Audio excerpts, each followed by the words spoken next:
Hello friends, ధ్యానికి ఉండవలసిన లక్షణాల గురించి మనం చెప్పుకుంటున్నాము.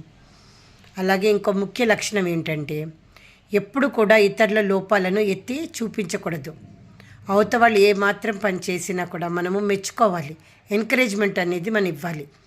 ముఖ్యంగా చాలామంది పెద్దవాళ్ళు పిల్లలు ఏదైనా చేస్తే కూడా అలా కాదు అని కొట్టుపరేస్తూ ఉంటారు. వాళ్ళల్లో ఏమవుతుందంటే కాన్ఫిడెన్స్ లెవెల్స్ పడిపోతాయి. ఆత్మన్యూన్యత భావం పెంపొందించుతుంది. అలా ఎప్పుడు చేయకూడదు.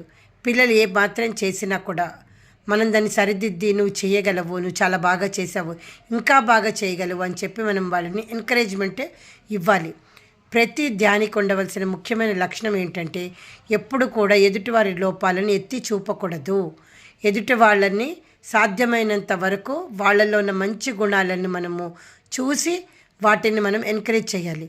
ఎస్, నువ్వు చాలా బాగా చెప్తున్నావు, ఇంకా బాగా చెప్పచ్చు, నీలో టాలెంట్ ఉంది అని చెప్పి మనం ఎంకరేజ్మెంట్ ఇవ్వాలి.